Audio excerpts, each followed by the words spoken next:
Hi,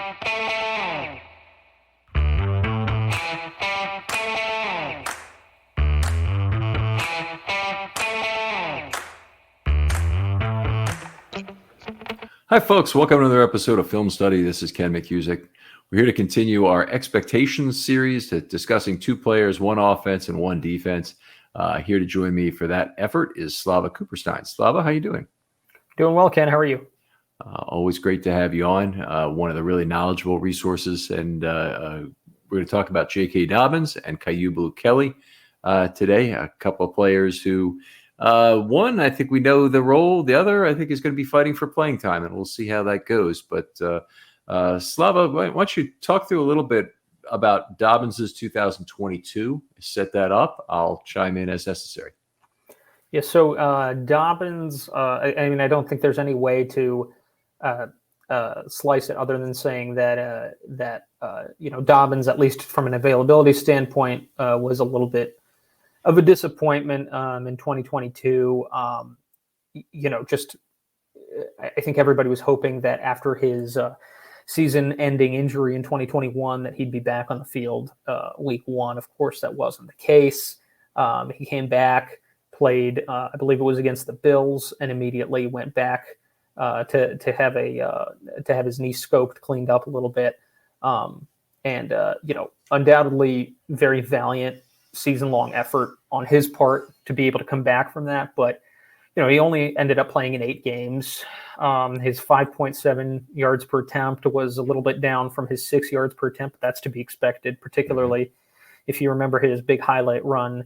I think it was a 44-yard run against the Bills or something like that, where he, I think you said that he looked like he was carrying a piano on his back. That's, I think, an apt description. The fact that he was able to work his way through being in that kind of shape by the way that he was at the end of the season was certainly a highlight. But I think that he's definitely looking to rebound in 2023. Yeah, the 5.7 yards per carry is still excellent. It was one of the best figures in the league. It might have been first or second, but his career rate in that case is absolutely outstanding. And I've got to say this, it is not going to continue without Greg Roman at the helm. He will not be able to maintain that kind of a level, and we shouldn't expect it. One thing that has been more of an issue is that he hasn't really made his mark as a receiver yet. Had only 8 targets last year for 42 yards. That's 5.3 yards per target. Not what the Ravens would hope for from Dobbins. They would like for him to be probably an elusive third down weapon that they could put on the field. They ended up using Justice Hill primarily in that role in 2022. So this year, how he's used will be very interesting to see if he gets on the field for some of those snaps as well. I thought one thing he did excellent was finding a gap at the line of scrimmage and avoiding first contact. Now, he's not the greatest tackle breaker, broke 19 tackles the whole year per PFF, but his yards after contact was still a good but not great 3.04. Actually, that's right around the league average for running backs. So it's not a strong suit. He has a low center of gravity, does things well in those terms, but he's not Gus Edwards in terms of yards after contact. And it isn't even the most important part of the game. His important part of the game is using the mini stretch, finding that cutback lane in a zone scheme, and creating a burst that gets him into level 2 and breaks him free. He wants that first contact to be kind of minimal, and he wants to get off on some long rumbling breakaways. Unfortunately, a fair amount of them ended with some yards left on the field in 2022. So while his season average was still great at 5.7, could have been even better. Yeah, absolutely. I mean, I think that that aspect of the game is going to improve just another year removed from injury. Not the absolute number of yards per attempt, because again, it's really hard to maintain that output. But in terms of, I think you're going to see some of those longer runs, him be able to tack on some yards at the end of those compared to before, just because he figures to be in much better physical shape. Yeah, better finisher. I would agree with that. He's got a very interesting statistic for his career regarding his receiving and running that I found. He's had 25 career receptions now in 2 seasons that he's been healthy. And those have resulted in a first down 28% of the time, 7 times of 25. That's not his targets, that's his receptions. So only 28% of his receptions, resulted in a first down. If you look at his runs, it's 64 out of 226, also 28%. Incredible to me that your run and your reception first down is the same, because you really got to look at your runs and your targets, and so his target percentage would be significantly lower. I can actually do that for you in just a second. So he's had 32 targets career, so 7 out of 32. He's under 25%, obviously, in terms of as a percentage of targets, 22%. Man, what a coincidence with those numbers lining up that way. Yeah. But yeah, I mean, I think as far as what you want to see from Dobbins as a receiver, I mean, I guess I would pose the question of has Dobbins' career as a receiver, do you put that on? How much of that do you put on him versus how much do you put on Lamar? Because Lamar really doesn't like to check it down to the running backs. Mm-hmm. Certainly not on the level that Flacco did. So what do you think the breakdown of that is? Yeah, that's a really good point. And if Dobbins is running some routes where he's less likely to get open, or even they're running RPO schemes and whatnot, that really is not too much of the Ravens' way of doing it, like to run Dobbins out of sidecar, fake a run right, and then pass out of that. Lamar still doesn't do too much where he goes all the way in the mesh, brings it out, and then throws the ball. He did that a few times in 2019, but you can count him on one hand. He did it 3 times, twice in the first game, and I think once again in week 5 during the whole season. So it almost never occurs. So most of what he gets in terms of play action is various forward-facing fakes, where he's showing a hand check or a kind of a limited play action look to a runner who goes in front of him. With Dobbins, I think a lot of it is scheme. I think they're obviously not having him in. If his primary responsibility is going to be some sort of flat route where he has to try to get the edge, that's more challenging anyway to get yards. I think Monken will do more to find how can he challenge the defense in terms of using space off the line of scrimmage.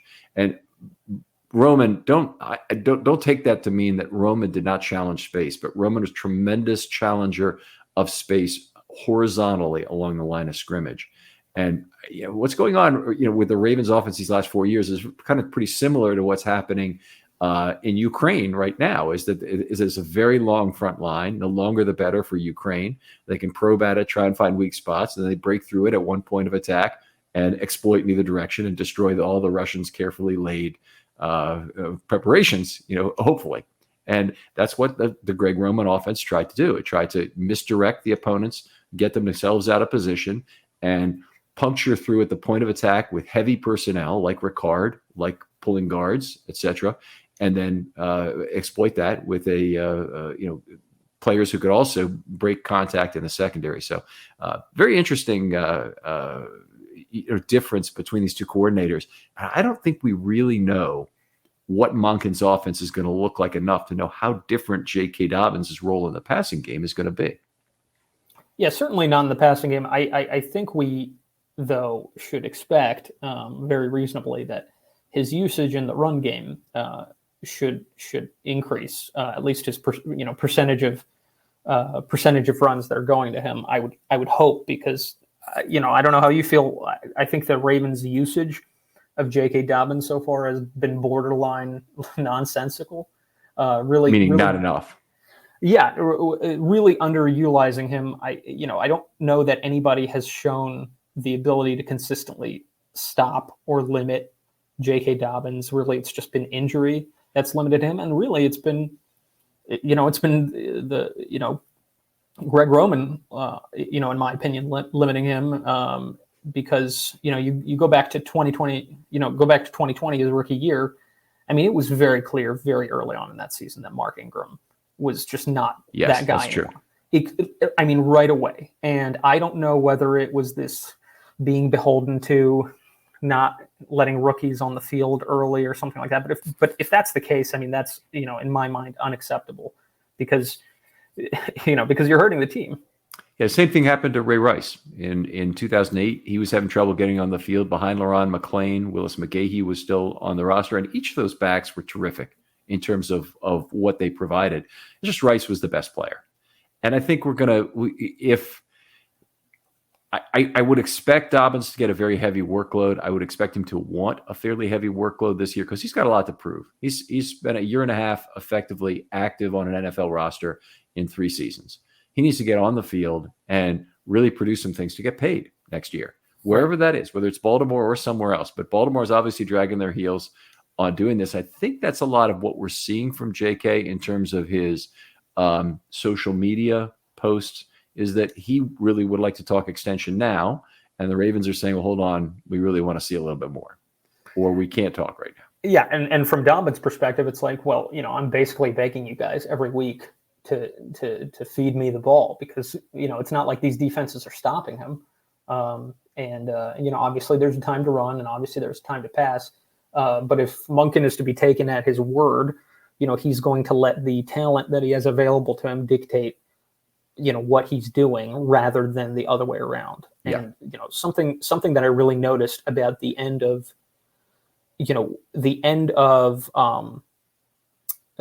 tenure of Greg Roman, which echoed the end of the tenure of Cam Cameron, was towards the very end. The press conferences started becoming like, oh, well, players need to execute. And I think that's a real red flag for me as a coach, because at the end of the day, you can draw up whatever you want, but you need to put your players in positions for success. And that's what Monken has been sort of preaching. That's a great point. And we hope Monken is that kind of guru. They say all defensive coordinators will say the same thing. You build your defense around what you have in terms of talent and play to their strengths. And hopefully Monken is able to do that. It sounds, everything I've heard sounds good. Philosophically, I love it. In terms of who Greg Roman was, it should be a big difference. And I loved Greg Roman. He's a offensive coordinator that clearly got it done during his time with the Ravens. By the way, if Lamar Jackson does not invite Greg Roman to his Hall of Fame induction, I would think he's really not realizing what transpired during this period, because nobody was better for Lamar Jackson during this last 4 years than Greg Roman in terms of putting him in a position to succeed in 2019 and then basically having an offense that was completely built around what his strengths were. So I hope that he realizes that, and I hope that Ravens fans on the other side realize that he's the greatest coordinator the team has ever had in that respect. You can look at Kubiak, who was only here for a year, or maybe go back to Don Strock in the very early days, who had a great no-huddle offense that Vinny Testaverde run fairly well for 1996. Made Vinny Testaverde a Pro Bowl quarterback, which is in itself incredible. But still, I just hope Greg Roman does get his due from this organization, as time moves on. Yeah, I think you'll have to wait a few years for for folks to get on your side. But no, I mean, he absolutely accomplished some historic things in his time here, and there's no question about that. I want to say a little bit about Dobbins as how he gets on the field on third down, because there is kind of a problem, and all running backs face this. So in theory, any running back is on the field on third down. You say he needs to be a good pass blocker. Okay, that's true. And he also needs to be a good receiver. Dobbins right now is not on the efficient frontier if you were to map out those two characteristics and plot out where the running backs are in the group on that. So he needs to be a better pass blocker. He's only average. Some would say below average, but he's only average is pretty much how I would term it. And he hasn't produced very much in terms of the Roman offense, in terms of any kind of explosiveness or any kind of value to the receptions he's had. It's not a good position to be on that efficiency. And there's always teams are typically able to find backs. I think back to the 1980s, Kelvin Bryant was a guy who came on the field. He came out of North Carolina, but played for the Redskins in the NFL, and he was a terrific third down back. If you go back to the 70s and the Colts, Don McCauley was a guy who was rarely on the field on early downs, but on third down, he He had value both as a blocker and a receiver, and a good nose for the first down line when it wasn't yellow. But anyway, it was those guys are out there. Larry Centers and whatnot, guys who can catch the football, can also pass block. Got to be able to be on that efficient frontier somewhere if you're really making the claim you need to be on third down. When you're not on third down, already that is a pretty significant reduction in the leverage of your snaps. So yeah, I can completely understand paying a running back a moderate contract. I'm not ever really in favor of paying a big contract, but the guy I want to do that for is a guy who's going to produce in high leverage downs. Yeah. I think that, from what I've observed, I certainly don't think Dobbins is a liability in pass protection, so I think average is probably the way to put it. I don't see why that wouldn't improve at least a little bit with just more time and, again, more health. If he's a little bit more at full strength, I think the blocks that he does connect on should be a little bit more effective. And again, as a receiver, I think that truly is the biggest question mark, right? Because if the offensive philosophy is going to include the running back more in the receiving game, then I think we'll finally get an opportunity to see really what Dobbins can do, and whether it's him or the offensive philosophy or Lamar that has sort of been the limiting factor in that respect. All right, I would agree with that. In terms of who's gone after the season, and Dobbins obviously and Edwards both are fairly high probabilities to be lost. And when I say that, either of them could be re-signed. If Edwards has another year, who knows if he doesn't get another 2-year deal, although he's getting up there. You don't want to be big thing with any older free agent contract. You don't want to get stuck with the Queen of Spades. You don't want to be holding a long-term contract at the wrong time. So it's something you have to be careful about. In the case of Dobbins, it just may be, ideally, he'll have a huge year this year, and he may be out of the Ravens' price range, given that they have Lamar. And honestly, that'd be ideal for him. It'd probably be ideal for the Ravens in terms of getting the best comp pick they can and the most production in 2023. So Dobbins is probably correct that he doesn't know where he'll be playing in 2024, but that's the nature of being a fourth-year player. You never really know that, no matter who you are in the NFL. The only guys who know are players like Chuck Clark or Patrick Ricard, or other players who take a reduced third-year deal to get extended and get that additional security. My guess is Dobbins doesn't really want a reduced deal for the security like any of those players I just mentioned. He probably wants to really get paid. And, that's where if you really want to get paid, play it out like Ben Powers did and really get paid. Yeah, I think that if Dobbins doesn't have the type of year that will get him the contract offer that he's looking for, if I were him, I'd probably go somewhere else. Just based on the history in Baltimore, if he thinks that he's not getting the usage, the opportunities in the offense. I guess it's a different story if the Monken offense is very different and he feels like he will have that opportunity to show and prove in the Monken offense.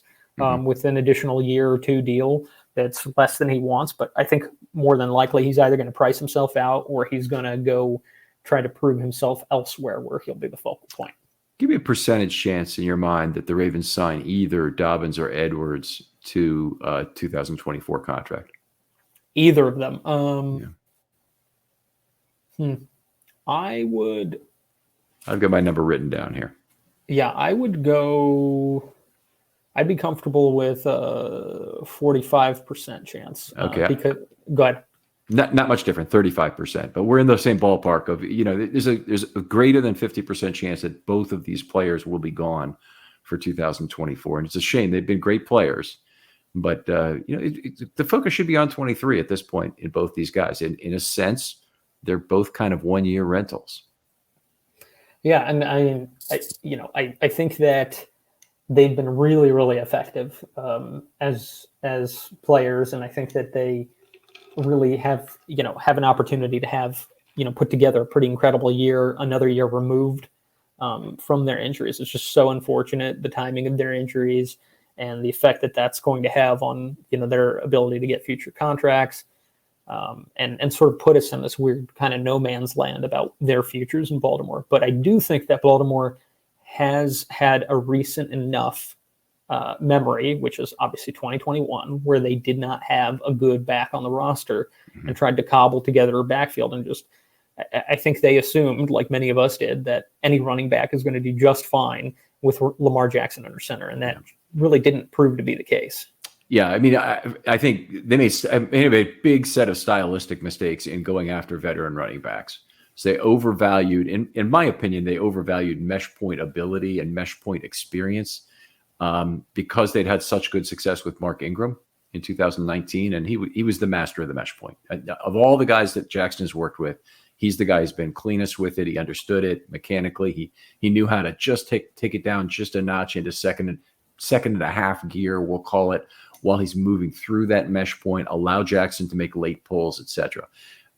All the other guys, they've all had various degrees of not being good enough at it to allow for late pulls, or having it really reduce their effectiveness by going slow through that mesh point, not being able to reaccelerate. So Latavius Murray, for example, might have been a guy who was reasonable at handling it, but then he had a lot of problems accelerating after that. So anyway, a bunch of guys who I would have thought would have done well. I would have thought it matched Le'Veon Bell's running style exactly, given he was with the Steelers, always a very patient guy behind the line of scrimmage, but that certainly didn't work out.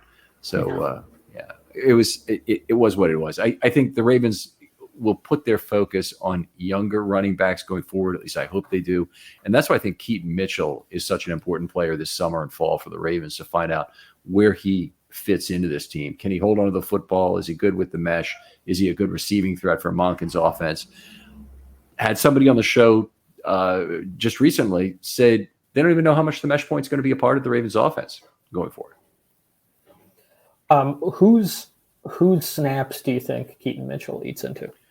Well, it's whose activations in a lot of ways, because Mitchell, even to get active, it's going to be difficult. So if you put him on the practice squad, I think he's one of their higher priority UDFA signings. He's certainly one of the players who has the best chance to make the team as a UDFA. I think he gets snatched up. I think somebody takes him. I was really surprised he did not get drafted. If assuming he doesn't, and he sits there on the practice squad, then he can come up for 3 games that way, get his feet wet. Running backs always have minor injuries. If you want to keep 3 active, then one of Hill, Edwards, or Dobbins could be out for that week, and Mitchell could get some snaps. I think if he comes up, he probably gets some significant playing time. Meaning, when I say significant, 12 snaps, 4 carries, maybe that kind of thing. But something where he's going to at least get to show what he can do a little bit. And I think that he's the home run hitter. He's the outside threat.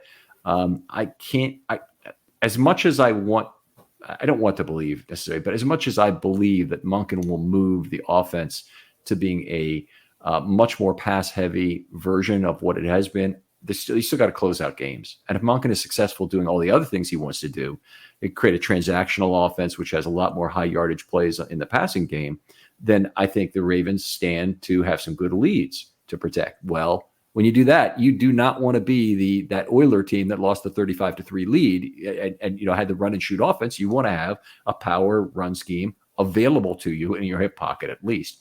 And so to do that, they're going to have to maintain that on early downs. And I think they will. And, they certainly have the talent to do it, both on in terms of having a fullback, having tight ends who can block a little bit, having Jackson, and having the right set of running backs who can stretch the field horizontally.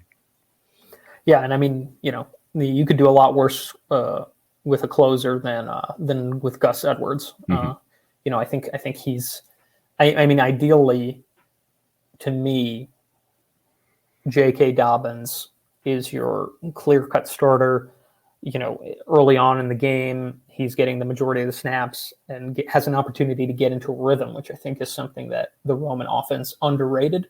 I think there really is something to that for running backs to get into a rhythm. But at that point, late in the game, whether it's, second half of the third quarter or the fourth quarter, you've got Gus Edwards with fresh legs coming in, just pounding that defensive line. I mean, I think that's a great way to put away a lot of games. Well, let's move on and talk about what a good season is for Dobbins. And I did this using a 60th and 80th percentile ranking thing, but you define it however you want, Slava, in terms of what would be a good season for Dobbins. What would it be? So good season, I tried to, and there's always this interesting interplay between I tried to balance the equities of a good season for Dobbins not coming at the expense of the rest of the team. So it's not based on the idea of somebody else getting injured and he just gets a ridiculous number of attempts out of necessity, but. Good season for me for Dobbins. Last year he averaged 11.5 attempts per game. Good season. I think would see an uptick in that. 12. I put him down at 12 to 14 attempts per game, and plays in 14 to 15 games. I think that would be great. I mean, health more than anything, right? That is the key. And that's the baseline for me. I think if he plays all or the majority of the season, that's a good season. Yeah. But I dropped down his yards per carry down to 5, which is really good still, but 0.7 yards per carry less than last season. So a significant dip, but I think one that we should expect to see coming, which then puts him at 900 to just over 1,000 yards on the season. Okay. All right. Well, that certainly would be a good season by I think any standard. I had the exact same thought in terms of yards per carry, and mine is primarily around the fact that the Ravens played the heaviest offenses in the history of the NFL last year on a relative basis, and certainly the very heaviest of any recent time in terms of the absolute number of tight ends, fullbacks, and 6 offensive linemen per play. And that won't happen with Monk, and it won't happen with their current receiver room. Otherwise, I can't even imagine the amount of screaming and social media back and forth it will be on terms of snap count lost by wide receivers if the Ravens aren't playing about 45 to 55% 11 personnel at the absolute minimum this year. It's just it's like we're likely to see a large explosion coming from that Owings Mills facility if that happens. But given the fact that they're probably going to play with a fullback less, I think we would expect to see Dobbins's yards per carry hurt. I had 5.0 as boy, if he could maintain that would certainly be a good season. Honestly, I actually think a little bit less would be okay too, if you were in the 4.8 range or whatever. Basically the offense was completely built around players like J.K. Dobbins and Jackson succeeding in the run game under Roman, and that's just not the case anymore. And I think Dobbins will find out that while he may have some more opportunities in the passing game, he'll have less in the run game. The other part of this is I want to see his pass blocking improve a tick and become a weapon usable on third down with a yards per target of 6.5 plus. So he's at about what I think I said it earlier, 5.3 yards per target in 2020, and it's about that in his career. Might be actually a little bit lower, but I want to see him be in a little bit better spot on that efficient frontier I mentioned earlier of being a good pass blocker and being a receiving threat, so he can be on the field on third down. And those are my only 2 things. I don't have a total yardage need, and I'm flexible in terms of his total amount of usage per game. There could be a lot less total carries to be distributed, and I would more, if I were to define, I'd probably define it in terms of total touches as opposed to total carries. Yeah, I agree with that. I think total touches is probably a better way, because you are trying to get him more involved in the pass game. So I think that makes a lot of sense. So let's move on. What's a great season for J.K. Dobbins? So great season, I think, going again with the sort of the touches per game, sort of jumping that up to 18 to 20, which is like very high usage. But I think that is still within the realm, certainly within the realm of possibility if he becomes a real focal point of the offense. Again, playing in 15 games, maintaining that 5 yards per carry. And I agree with you, even if it's just under, a tick under 5 yards per carry. I mean, I think every single coach in the league, if you tell them your running back's going to average 4.8 yards a carry, they'll take that. That's profit. Mm-hmm. In this scenario, he would be strongly preferred as an option over Gus. and would really be significantly involved in pass catching duties. And significantly, I mean, doesn't mean, Ray Rice in 2014 or 2013. But to the extent that defenses have to account for him and take him seriously as a receiving option. Yeah, that's a good point. They may even have to put a specialist on the field at linebacker or a dime back or whatever to take very seriously the impact of him. That's great. I had a fairly broad definition here. I'd say as a great season, he thrives in Monken's offense with explosive plays as a receiver and minimal or no fall off in yards per carry. And what I mean by that, anything north of 5 would be, I think, really good. It would basically be minimal fall off in terms of his yards per carry. I know there are a lot of fans who can say, "Oh my God, no, that's yards per carry is so central." It is, but it's something we can't expect to be at the same level. So there'll be some fall off, just like we had to project some fall off for Lamar after 2019. He just had the greatest season ever by a quarterback by some accounts. You can't expect that he's going to be at that same level in terms of the statistical results, at least. I think he gets Pro Bowl consideration despite a committee approach, and he gets paid after the season by someone. And honestly, I don't care who he gets paid by. I care much less about who he gets paid by than that he earns that payday with his play in 23. And if Dobbins is a longtime Raven because the Ravens think it's the right call to make, that could be great for Ravens fans. It could be great generally for the city of Baltimore. Certainly could be great for Dobbins. But if he also goes somewhere else and gets paid because he had a great 23, shedding a tear is the wrong thing. I'll still be sad to see him go, but it'll be part of what we always talk about on this show is that teams that draft exceptionally well always have to end up making heartbreaking decisions about what players they let go. And Dobbins is, in a run of great players. He's at a position where the NFL is kind of currently devaluing it. And so it might make sense to let him walk after this year if he has the kind of year that we hope he could. Do you remember when Bart, Scott, Ray Lewis, and Suggs came up on contracts all at once? Yeah, Suggs was in that at the exact same time after 2008. So after 2008, both Scott and Lewis were, and Ryan picked Scott to lead his defense. And I think Lewis was a little bit insulted by that, and Lewis came back, signed with the Ravens again.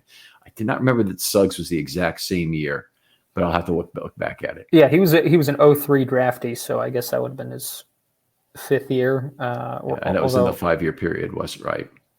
Yeah. So yeah, I mean that's my recollection, anyways. But I just remember that there was a lot of just angst among Ravens fans. Just who can we keep? Are we going to get to keep one? Are we going to get to keep two? Probably not going to get to keep all three. So that goes to your point.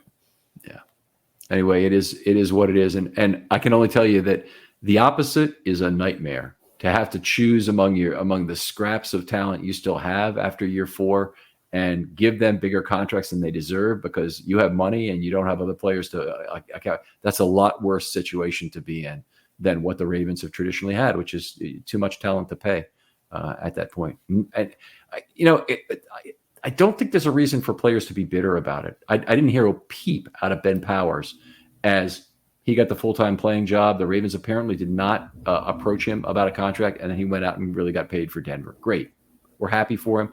Ryan Jensen, similar situation. The Ravens could have extended him. They could have found another way to deal with him. But, 4 years, $42 million. At that price, you just got to shake his hand and say, thank you for all you've done. We wish you good well in your next opportunities. Yeah, no, I mean, it's like you said, it's better to be looking at a buffet of very good options than a bunch of crap. So your stomach will only fit so much. Yeah. So, all right, let's move on to our next player here, which is a rookie, Caillou Bukele, a corner drafted out of Stanford. A lot of what I have on him relates to his time at Stanford, and I want to let you go first on him because he's a guy that I certainly have some negative things to think about. I did not have him in my top 18 cornerbacks to be drafted. And frankly, was a little surprised by the pick, but I'll talk a little bit about that. But why don't you start us off? Yeah. So, I mean, the story on Caillou Bukele is his 22 season was a down season from his 21 season. He was down in pretty much every major statistical category, just didn't appear to have as much dominance as the 21 season. Although, everybody talks about in the 21 season when he was covering Drake London, and I rewatched those plays, and I think that the box score was a little bit kinder than the film was when he was covering Drake London. I think there were at least two big catches that London just didn't make, or maybe the throw was a little bit off target, including one in the end zone that could have made that stat line look very different than it did. But, that being said, he looked like he could compete against top tier talent. And something that I thought about when I was watching his film was, I don't know if you saw this earlier, maybe it was over the summer or last year at some point, but AJ Brown was interviewed about who some of the top corners he goes against are, and he mentioned Marlon Humphrey. Thank God somebody gives Marlon some love. But what he said about Marlon is that he's annoying, right? He's in every play, right? He just gets under your skin and he's in every play. And I think we saw that play out when Humphrey went against OBJ in Cleveland, famously so.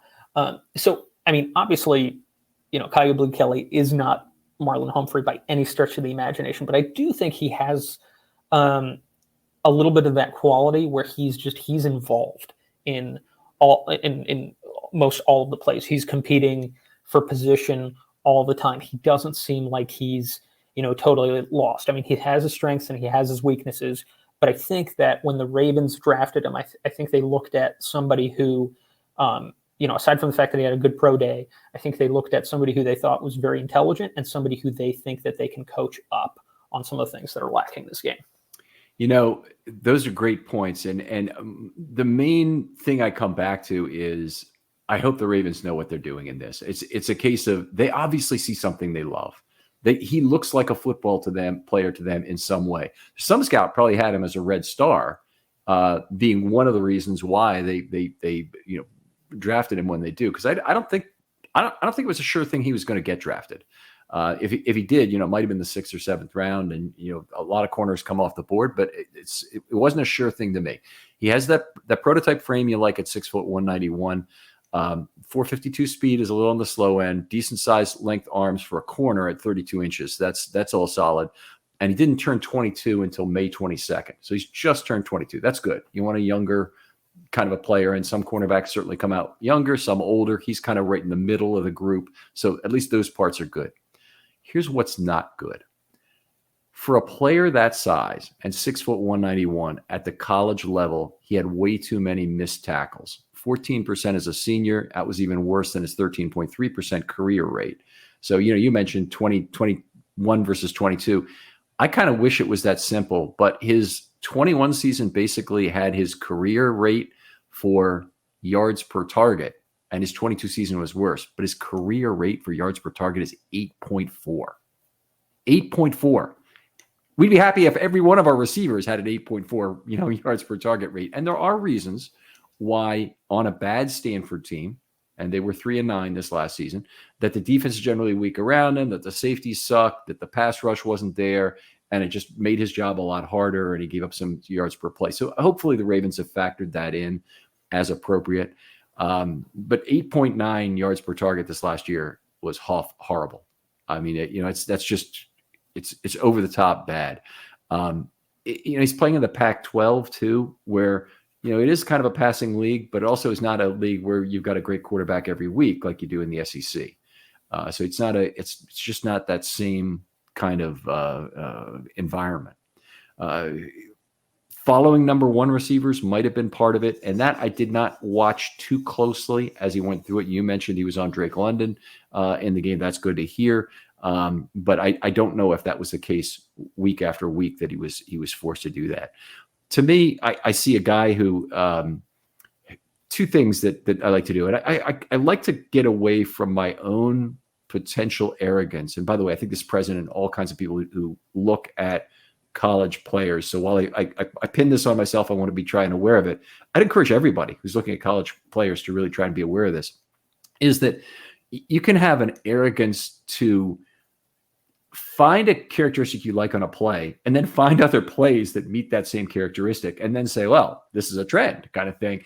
And it's very difficult to watch enough film to kind of decide if it is a trend. And you have to corroborate it, I think, with the numbers more. So whatever I could say about his film, and there are things I think he mirrors pretty well at the top of the route. I don't think he reads the quarterback too well at the same time to get in position to make some good plays on the football. So those things, they don't all fit together for me, but also how he looks as a cornerback, in my opinion, is way better than his 8.9 yards per target last year, his 8.4 career. But if I look past that, I mean, I'd be really concerned about my own arrogance as a talent evaluator to say that I should disregard this critical thing because look at him, he's on the hip, the ball flies right off his bat. Now all the lines from Moneyball come out, about these old timey scouts and how they were looking at players. So anyway, he's a guy the Ravens love for some reason. If it's the annoying factor, if it's the dog in him, if they think they see a player who will be a better downhill player than he was in college, they think they can coach him up on that end. All great stuff. But my own take on him is he's a guy who fits squarely in the middle of the pack of a very large pack of cornerback talent for the Ravens right now that they have to sift through. Yeah, and that actually leads me to a question that I had for you. Do you think that the Ravens' strategy on drafting all these corners, do you think this sort of mirrors what the Chiefs have been doing at receiver? They got rid of Tyreek and they drafted a bunch of receivers with a bunch of different, they might have one or two things about them that are tailor-made for different situations. So they're just, instead of one guy with the entire toolkit, they're like, okay, let me get a bunch of guys with maybe one or two tools and see how they fit in. Do you think they're trying that? Do you think they're just trying to take as many swings at the position as possible to see if they hit on one? That's a really interesting question because in Kayablu Kelly's case, I can't come up with what's the single tool that's so outstanding that I really love the guy. And the Ravens scouts have that. They know what it is. They know what they like about him. They know what they think they can coach on him. You watch who the Orioles have brought in, this season so far and how they've made better players out of a whole bunch of guys, Aaron Hicks and Ryan O'Hearn and players like that who were not doing much, frankly, for other organizations in the league. They bring them in, all of a sudden, they know just how to utilize their talent. That could be the case. So if the Ravens have got it figured out, that's my best hope for this draft pick. I'll say the last player I really remember having this discussion about was Patrick Queen. I didn't really like the pick at number 28. If you watch the draft show and the video of me, you could see me being visibly upset with the pick. I kind of knew it was coming. I kind of had to mute myself in terms of my disappointment with it. And yet the guy I really wanted was Xavier McKinney. And he got taken by the Giants a little bit later. And Patrick Queen, of course, is the guy for the Ravens. And, the only thing I can say is the Ravens see something they like and they think they can mold. And, Patrick Queen's obviously had a rocky first couple of years in the NFL, which made things a little bit more differently, seems to have finally figured it out. So maybe the Ravens are going to get value out of this number one pick between a combination of having a good 23 and whatever happens thereafter. But, you wonder about that. Kayablu Kelly, my question is, how do you get him playing time? Where does he fit in with the current set of corners? Yeah, so just to speak more broadly about what the cornerback room sort of looks like, the third and fourth outside CB spots are wide open. You'd figure that another veteran would be signed to shore that up a little bit because right now it's Marlon and Rock Yassin who are I think the clear 1 and 2, and I think you'd want a little bit more than that, whether it's a reunion with Peters, whether Kyle Fuller's healthy, whether there's going to be a cut of an otherwise competent veteran that the Ravens would like. I mean, I think likely, all of these guys that the Ravens have drafted in the last 2 years or so are going to be fighting for that number 4 corner spot. But the quickest way for Kyu Blu Kelly to make it, to the game day activations is to see him making significant contributions on special teams. Yeah, he's going to have to be a core special teamer. Completely agree with that. And that's all of the rookies. Boy, they need to live and die with their special teams responsibilities in camp here, because a lot of the decisions will be made on that basis. And even a guy who's a little behind at corner, it won't be good, to start off the year behind a corner. You want to be caught up in everything. But if you're a little bit behind a corner and you're ready to go on special teams, they'll keep you on the game day roster, and then you'll get activations based on that. If you're competing with a guy like Kayvon Seymour is a good example, who might or might not make the 53, probably not. But he'll be around, he'll be available, he'll somehow find his way back to the Ravens roster at some point during the season. I feel confident in saying that. Worley is another guy who fits that mold pretty much exactly. But they're always ready to play special teams whenever they're called upon, and they can play corner semi-competently to competently. And Worley, I'd kind of put the competent category. Seymour, you really don't want him on the field at cornerback if you can avoid it. But he's ready to be there as an emergency cornerback if needed. Yeah, I mean, Worley made some plays last year, and you better believe that the Ravens are going to feel comfortable if they're in a situation like that, putting him over as sort of an unproven rookie.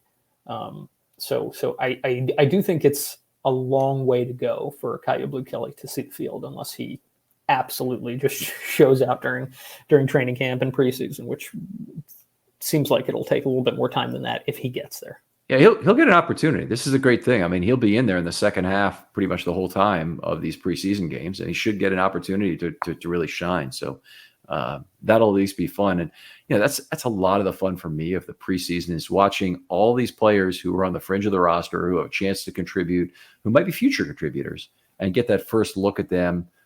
Get a first look at you don't really get a look at scheme from new coordinators until the season starts, because they're a closed book during that preseason. But you do get to see what players can do in terms of ability. So let's talk about what a good season looks like for Kelly. Yeah, I think a good season for him is he's active in most games by virtue mostly of his special teams play, and gets a few non-special team snaps here and there in a good chunk of the games in sort of the late game situations, whether they have a significant lead or, if hopefully it wouldn't be the other way around where the game is out of reach for the Ravens, but, in situations where it's not, a terrible risk, in these low risk situations, and he gets some live fire experience. And you mean during the regular season, the live fire you're talking about? Yeah. Right. Yeah. Mm-hmm. Yeah, absolutely. And then so that kind of, what you don't want is a season where he basically just doesn't play any actual in-game defensive snaps, because it feels like almost a waste of a season. You want your guys to get, I wouldn't call it in this situation failing forward, but you want them to, get there, if they're going to take lumps, to do it early on so that they can learn from it.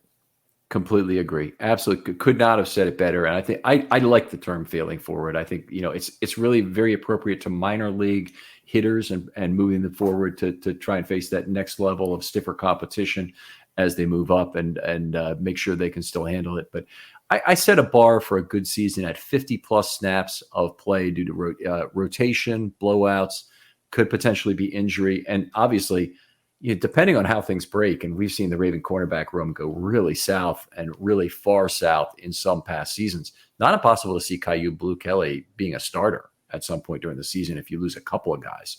So not impossible, certainly.